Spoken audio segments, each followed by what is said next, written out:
Buenos dias, YouTube. Well, this is our Journey again, and today we are doing some, well, not we, I, and Juri. I like to refer to us as we, though, it's a cohesive team type deal. But today, me and Juri are doing some training. Well, actually, yeah, training in the training center. And I want to tighten up Juri's game, so I'm just going to let you see how, just let you see me in the lab. Basically, that's pretty much it. So, well, we'll see what happens. So, here it goes.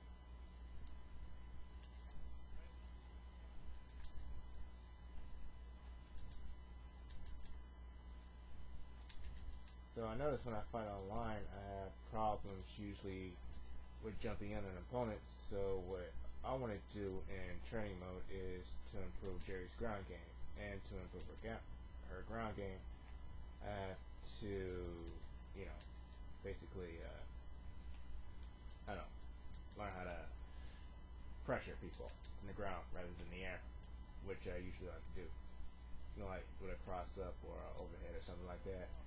But I need to learn how to attack from the ground so that I can eliminate people's anti-air options, such as Ryu's Dragon Punch, for example. So this is me just going at, just TV, no volume, so it might be pretty boring for you to watch, but this is how I usually train. With the stun thing, I like to go to like 10,000 hit points of stun damage, which is normally like a normal set for Juri. But in this case, since I want to learn how to attack from the ground, I might go beyond that, or reset the entire thing, go back down to 0, and do it again.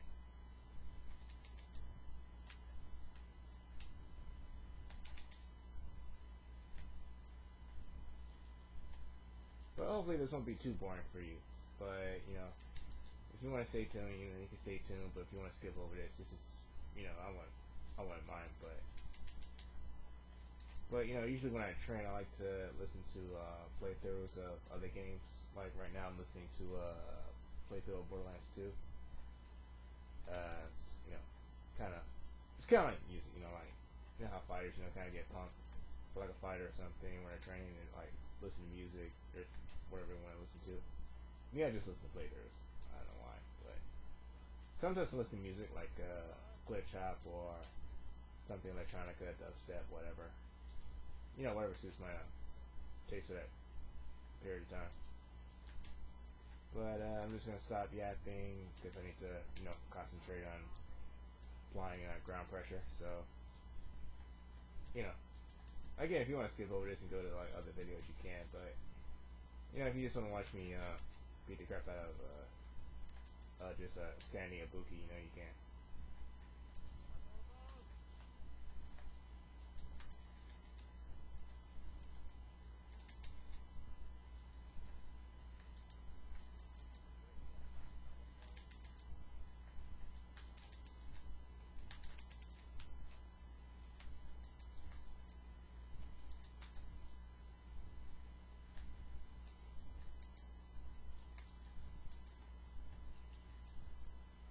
I want to add that bonus of just doing this video on the fly, so it seems.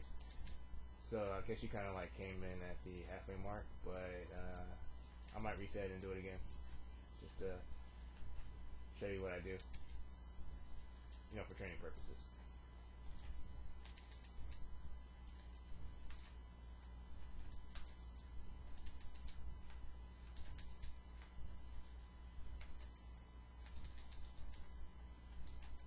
If you're wondering what I have the settings on, the dummy is the training after. The dummy's action is on stand. Guard is random guard. So if I attack the dummy, chances are it's gonna block or not gonna block, whatever. Yeah, random works. Quick stand is random. Counter hits random. Stun is normal. The super gauge is set to normal. Revenge gauge is set to normal. The attack data is on, input data is on, difficulty is hard if I want to switch over to the CPU, which, I do like towards the end of a training session, just to warm down a little bit, from whatever I was doing. But mostly it's just just me beating up a standing dummy. That's it. I try to simulate as close to online as possible with the settings, but you can never really get the real thing unless you actually fight online. But in order to do that, you have to go on a ranked match or endless battle, which I never do endless battle because it's mostly high level players playing and with fight sticks, and all I have is a run of the mill PS3 controller. So I tend to stay away from those areas. But ranked matches, you could either fight a controller or a fight stick, or it's whatever. Get what you get. But I'll go in more into detail with how I can figure out if a person's using a controller or a fight stick later, when I do start season 2 of Juri's Online Fights. I'll go more into detail with that.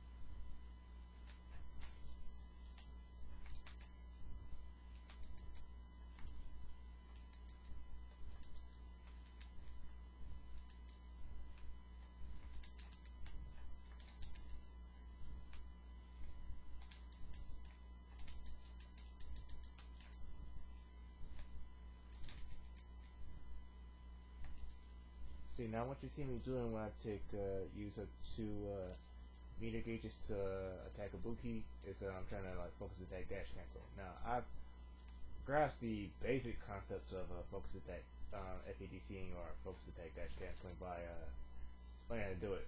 Now to start it up, you have to use an attack that hits twice, such as Juri's standing fierce, which hits twice, or her pinwheel, which does multiple hits. Now, in order to do an FADC,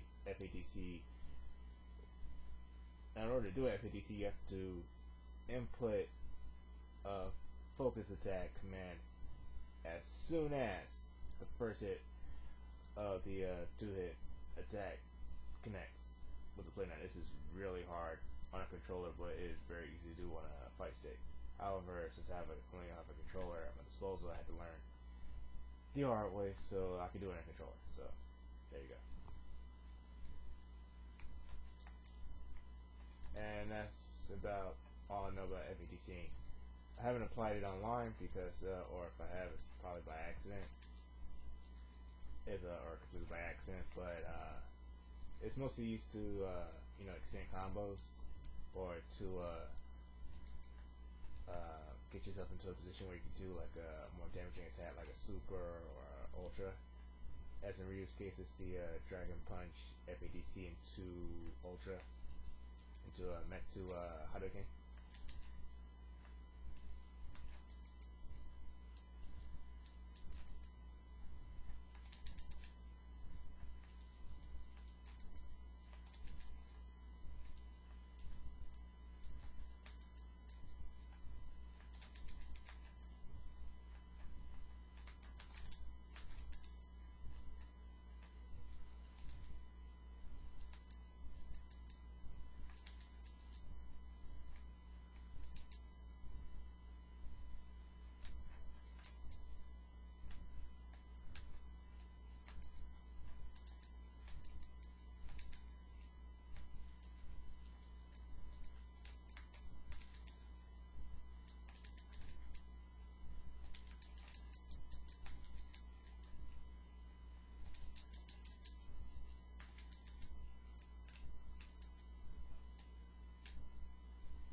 It's a fun little fact. It's like the way I approach fights on, well, the way I approach fights in Street Fighter is like kind of like a boxing match.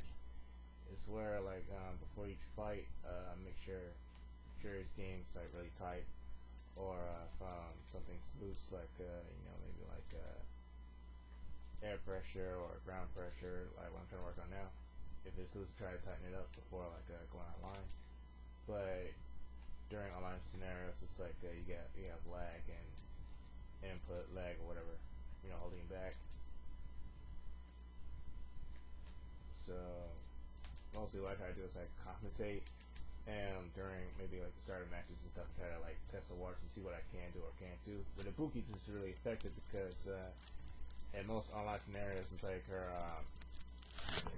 sweep, I think her fierce. Trying to find words to say. Her fierce target combo is doesn't connect most of the time. So if I have a really bad connection with somebody, like from either an Asian country or European country, is I try to do is her fierce. Maybe like during one setup, I try to do her fierce kick attack, and if it connects with a target combo, then I know I have a good connection with her, and I can like maybe do more stuff. But if it doesn't, then I have to like work around that and try and simplify things. But Juri's a little bit harder, but she's a little bit more like friendly than Ibuki. So with her, if I'm in like in a really bad situation with lag, I try to maybe like shoot projectiles more often than actually try to attacking the person. Or if the lag's probably in my favor, I try to maybe apply more pressure to the person rather than firing at projectiles.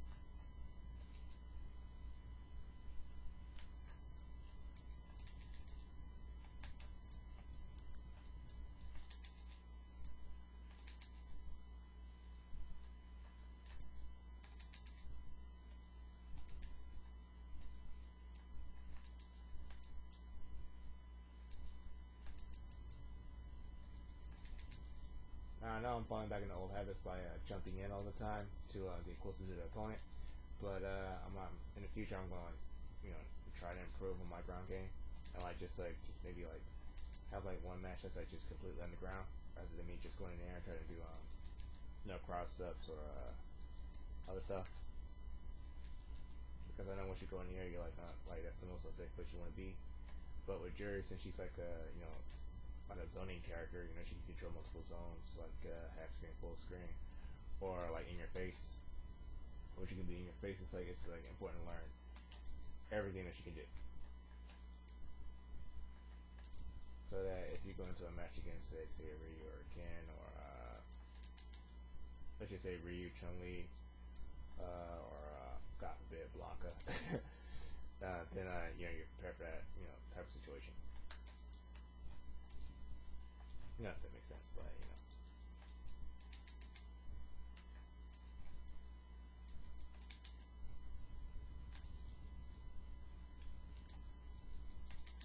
Also during online matches, I find that I dash a little more often, like not more often, but I dash maybe like one too many times, and that's what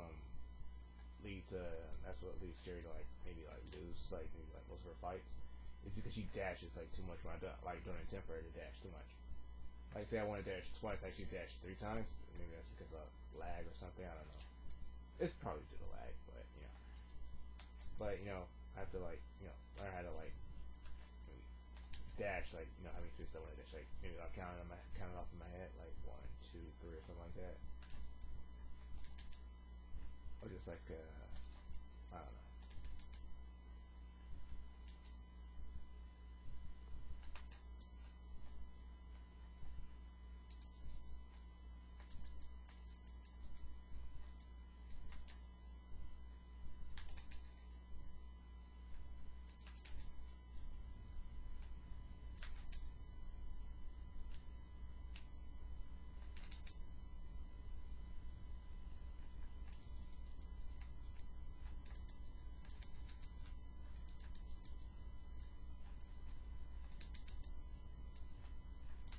Now her stun already went over 10,000 hit points, so I'm just just bullshitting around. And the video for the place that I was watching just went off, so I don't know, it's almost getting 20 minutes, so I might just cut it off and just let you go. So I might cut this video a little bit short. So this is the lab. This is where the magic happens, or tries to happen. But before I go, let's see. Train. I'll just turn Buki on. So put her on the hardest setting. So here we go. I want you to get my ass kicked.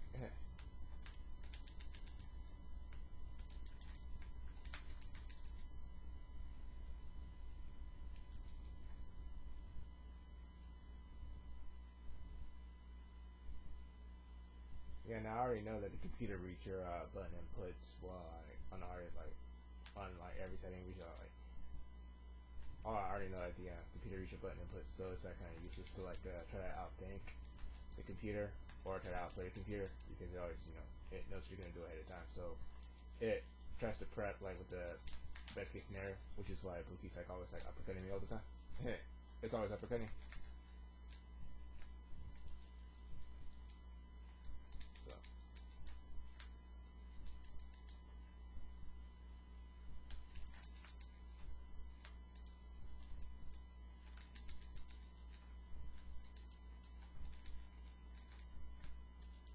So I don't understand why Capcom puts so much goddamn priority on freaking uppercuts. It's not even, it's so unfair. But it's if the character can do an uppercut, they basically have priority over every other move you try to execute. But I guess that's how it goes.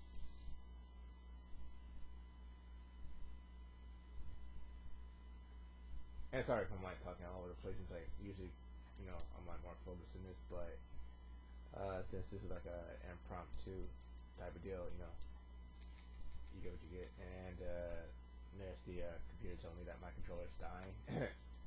So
and with that, I'll just cut it off. So that's a bit of how me and Juri train.